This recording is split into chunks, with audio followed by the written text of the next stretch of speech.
Você sabia que Jesus não começava um novo dia sem primeiro separar pelo menos 1 hora de comunhão com Deus? Isso mesmo. Isso significa que se você não busca Deus ao acordar, dificilmente irá encontrá-lo no decorrer do dia.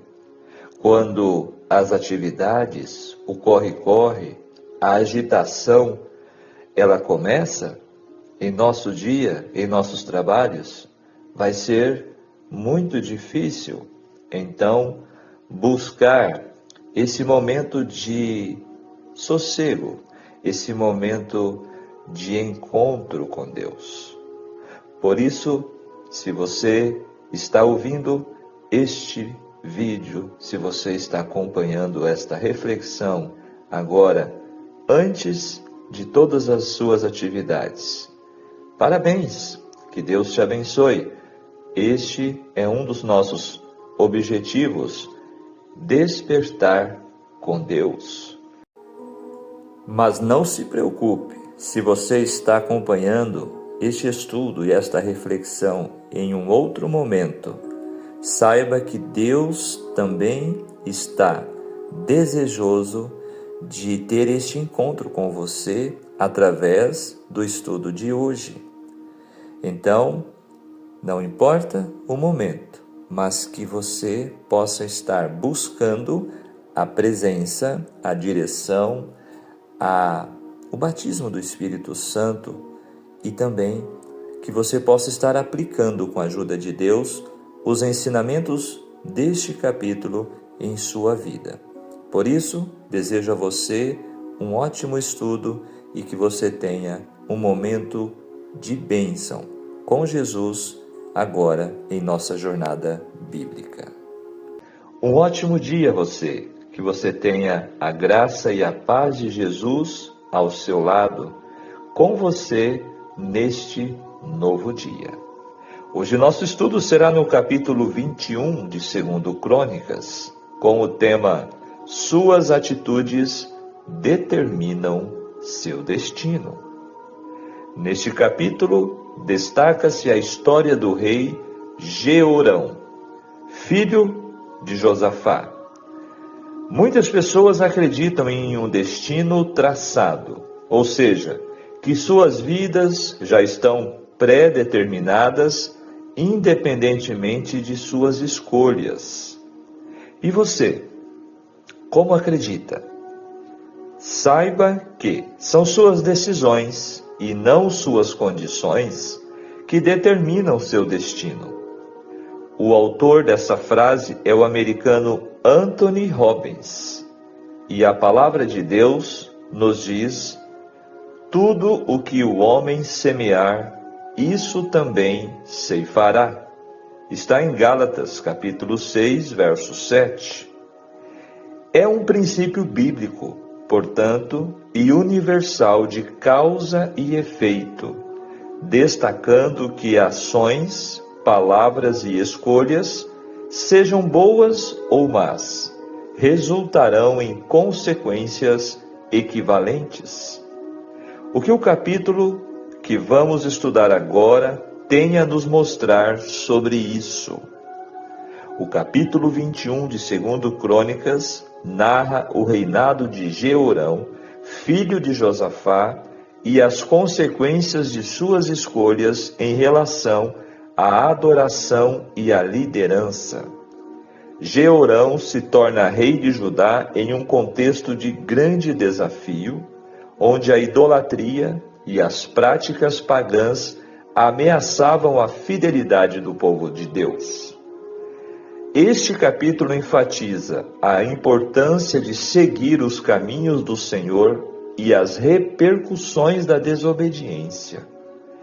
Também destaca como más associações, no caso de Jeorão, o seu casamento com a filha de Acabe, desviou seu coração de Deus. Nos mostra também que líderes maus influenciam negativamente a nação, mas que o juízo de Deus é certo sobre a impiedade.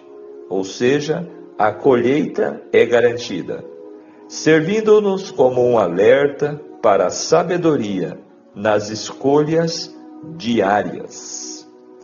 Esta é nossa introdução de nosso estudo reflexivo do capítulo 21. Você está convidado a continuar conosco para conhecer em detalhes os ensinamentos deste capítulo. Te convido a deixar o seu joinha, compartilhar, deixe também o seu comentário. O que você achou de interessante, o que chamou a sua atenção neste capítulo? Vamos então à análise deste capítulo 21. Então aqui nós encontramos o nome Georão, significando aqui nenhum destes irmãos, mas este aqui. Nós vemos também que Josafá havia deixado cidades fortificadas. Um registro fatídico, que traz aqui o verso 4, influenciado pela ímpia esposa, Atalia, Georão matou todos os seus irmãos à espada. Olha que registro cruel está relacionado com Georão. Reis como Georão praticavam o mal e desprezavam as obrigações do conserto. Aqui revela-nos o perigo do casamento misto, do casamento do jugo desigual. Georão acabou cedendo aos caprichos de sua esposa ímpia. E então, como resultado, descrevem os versos 8 e 9, houve uma revolta dos edomitas, que eram submissos a Judá. E assim, o reino de Georão começou a enfraquecer. E depois, conforme os versos 13 a 16, também mostrando aí a questão dos arábios. E o que destaca o final deste capítulo, sem que ninguém o lamentasse. Georão, ele não reinou por muito tempo, morreu e ninguém lamentou a sua morte. O costumeiro período de 7 dias de luto não foi observado em observância a este rei. Então nós percebemos que as escolhas de Georão, que o seu casamento com uma mulher pagã e ímpia foi a principal causa de sua vida desastrosa. O livro Profetas e Reis destaca que foi durante o reinado de Jorão sobre Israel que Josafá morreu e seu filho, chamado Jeorão, subiu ao trono do reino de Judá. Por seu casamento com a filha de Acabe e Jezabel, Jeorão de Judá estava intimamente associado com o rei de Israel e em seu reinado seguiu após Baal, assim como Acabe fazia. Ao rei de Judá não foi permitido continuar com sua terrível apostasia sem reprovação. O grande profeta Elias não havia ainda sido trasladado e ele não podia permanecer em silêncio enquanto o reino de Judá estava seguindo o mesmo curso que tinha levado o reino do norte à beira da ruína. O profeta enviou a Jeorão de Judá uma comunicação escrita, em que o ímpio rei leu as terríveis palavras: Assim diz o Senhor, Deus de Davi teu pai, porquanto não andaste nos caminhos de Josafá e nos caminhos de Asa, rei de Judá, mas nos caminhos dos reis de Israel, e fizeste corromper a Judá e aos moradores de Jerusalém, segundo a corrupção da casa de Acabe, e também mataste a teus irmãos, melhores do que tu. Eis que o Senhor ferirá com um grande flagelo teu povo, teus filhos, tuas mulheres e todas as tuas fazendas, e tu também terás uma grande enfermidade. Em cumprimento desta profecia, despertou o Senhor contra Jeorão o espírito dos filisteus e dos arábios, que estão da banda dos etíopes. Subiram a Judá, deram sobre ela e levaram toda a fazenda que se achava na casa do rei, como também a seus filhos e suas mulheres, de modo que lhe não deixaram filhos senão a Jeoacás, a Acasias, a Azarias, o mais moço de seus filhos. Lembrando que os reis geralmente tinham muitos filhos. A Jeorão restaram apenas 3. E depois de tudo isto, destaca o texto, o Senhor o feriu nas suas entranhas com uma enfermidade incurável. E sucedeu que depois de muitos dias, chegado que foi o fim de 2 anos, morreu de más enfermidades. E Acasias, seu filho, reinou em seu lugar, conforme o verso 24 de 2 Reis, capítulo 8. Aqui, páginas 213 e 214 do livro Profetas e Reis. Amigo ouvinte da Palavra de Deus, capítulo 21 e suas lições para nossos dias, para que aprendamos destes ensinamentos. Todos morrem, isso é natural. Normalmente o pai morre primeiro, mas o filho irá morrer também um dia. Este é o curso da vida.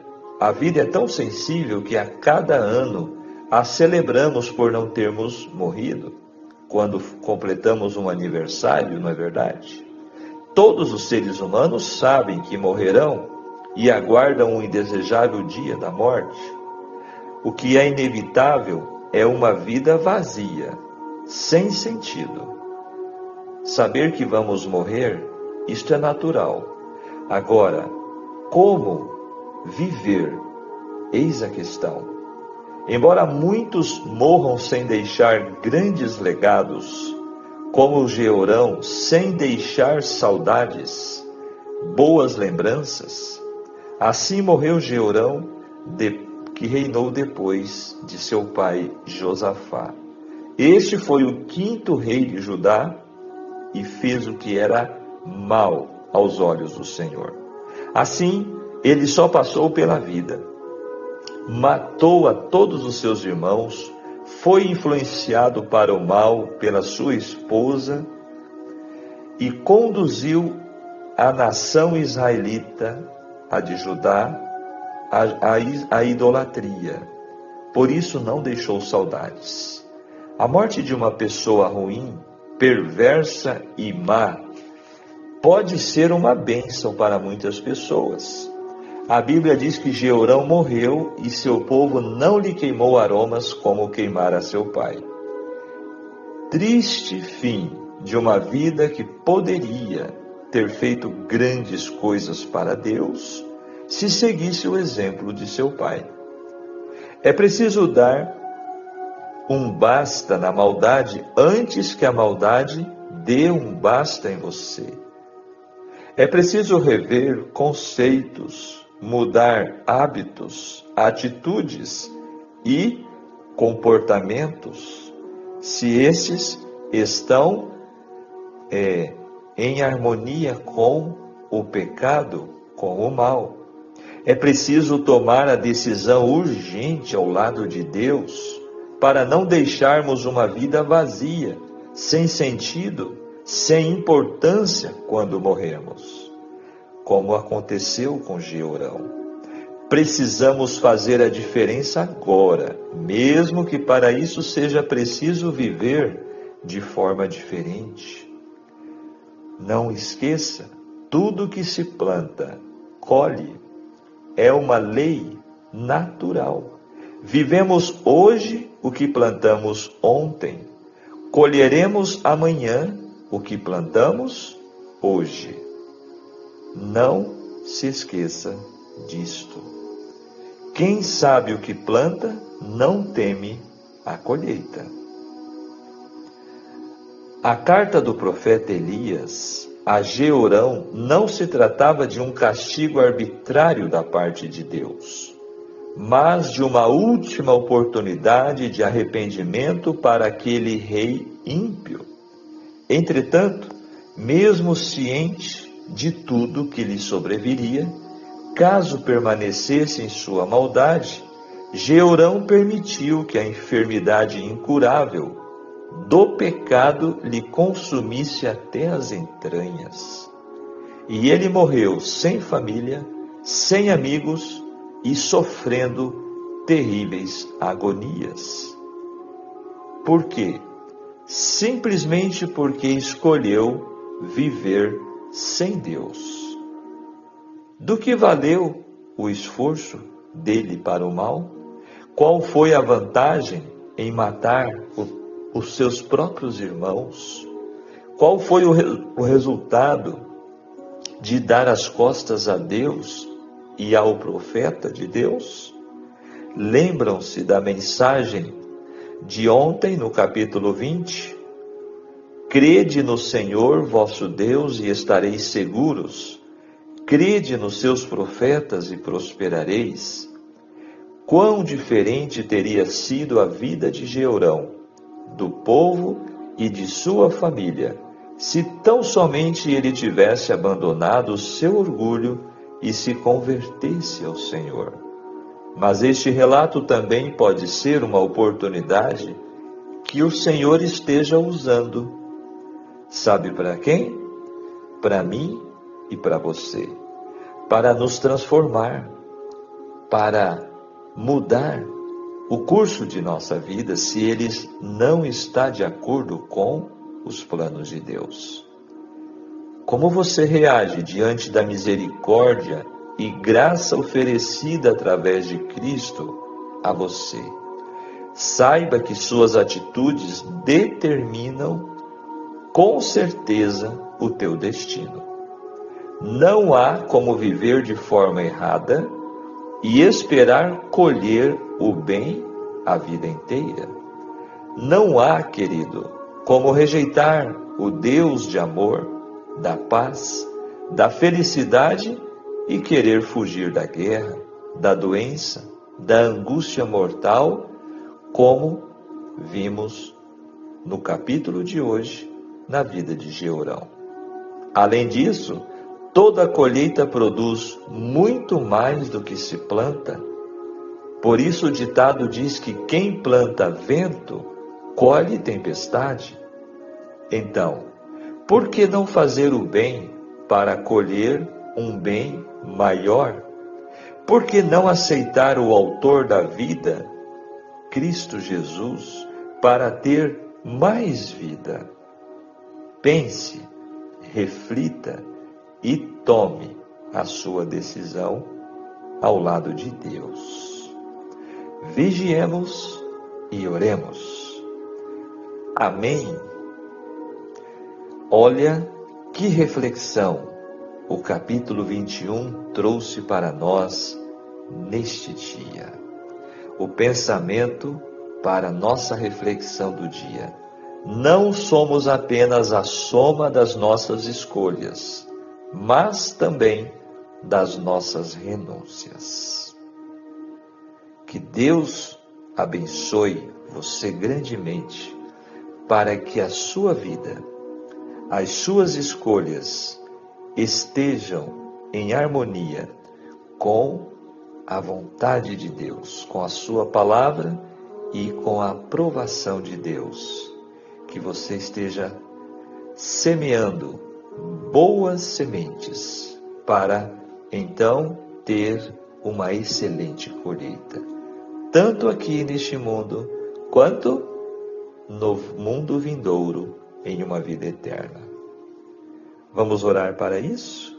Pai nosso que estás nos céus, santificado seja teu nome.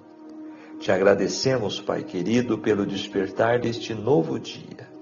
Te agradecemos, Senhor, porque no capítulo de hoje, neste estudo, pudemos perceber o quanto o Senhor está interessado em nosso bem, o quanto o Senhor nos dá oportunidades para vivermos uma vida que faça diferença, uma vida que seja uma bênção a nós e aos nossos semelhantes. Queira, Senhor, nos ajudar em nossas escolhas, em nossas decisões, para que possamos assim estar, Senhor, trilhando o caminho que nos conduz à felicidade e também à salvação. Fica conosco em mais este dia, nos abençoe em nome de Jesus. Amém. Muito bem, amigos de jornada, companheiros de estudo da Palavra de Deus. Que você tenha um excelente dia, que a graça e a paz de Jesus esteja com você e que estes ensinos possam estar em seu coração em mais um dia de nossa caminhada neste mundo. Um grande abraço, até o nosso próximo encontro no próximo capítulo 22. Tchau, tchau.